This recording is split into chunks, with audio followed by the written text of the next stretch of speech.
Good morning, everyone. Welcome to our daily word this morning. It is Tuesday morning. Thanks for joining me for our time together. I'm always grateful that you've chosen to do that and to continue on this long journey with me. Been to Dayton and back for a doctor's appointment already this morning, and of course have a funeral today at 1 o'clock. So this is kind of in the middle of all of that. I'm going to place flame to my Christ candle. It is an invitation of the presence of the Holy Spirit. So I invite you to do that and invite the Holy Spirit to be present with you. I've chosen Psalm 102, verse 6. I have to confess to you, I've read Psalm 102. I know Psalm 102. I don't think this particular verse has ever jumped out at me until I was reading earlier this morning. So, 102, verse 6, Psalm 102, verse 6. So I saw it, this version, from the First Nations version of the Psalms and Proverbs, and it says this: I am like a scrawny owl in the desert. I have become a screech owl, living among the sun-scorched desert bones. Now, the New Revised Standard Updated Version says, I am like a desert owl of wilderness, like a little owl of the waste places. Gosh, such powerful words, and I think I resonate with them.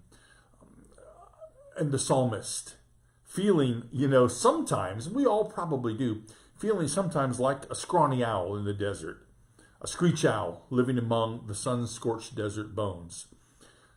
Owls, they inhabit desolate places and deserted ruins. And their inclusion in the psalm underscores the psalmist's desolation and abandonment in the waste places of Babylonian exile. The writer of Psalm 102 is in dire straits.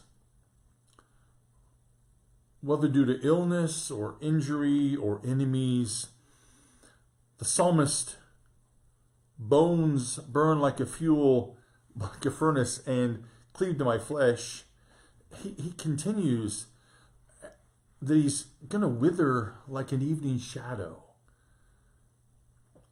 The author describes himself, we hear, as a desert owl, screeching among the dry bones. I think we get that. I think we can probably resonate with that in ways that we hadn't before. I was talking with a doctor today. We're talking about this knee, and it's the frustration with it and the pain with it. And he said, "Boy, you're dressed up today."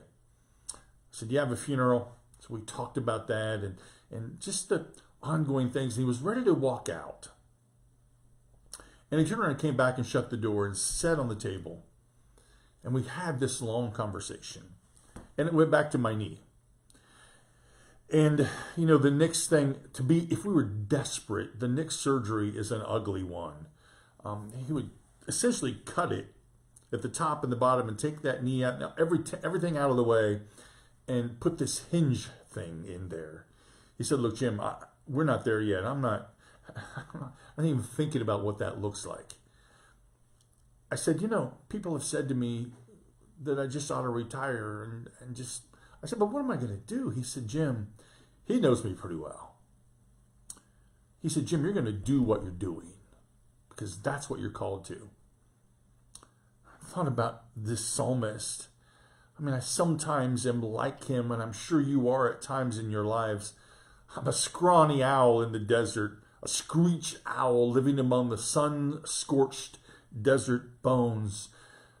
Owls are often used in Hebrew text as an indication of lamentation, where humans can lament where they are in life. We might be wise, though, to hear the lament of those desert owls and think about where we are, and importantly, who God is. I went there today with a quick conversation for the doctor. We're going to try a couple things.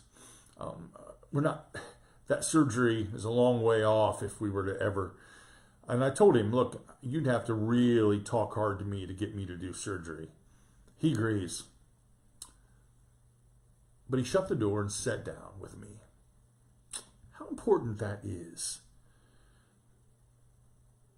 We should ask God to open us to the wisdom of the screech owls and the rest of creation for their sake and for ours. So thanks for joining me for our time together. As always, know of God's love that surrounds you, know of my love for you, and I will see you tomorrow morning at 10 o'clock. Have a great day.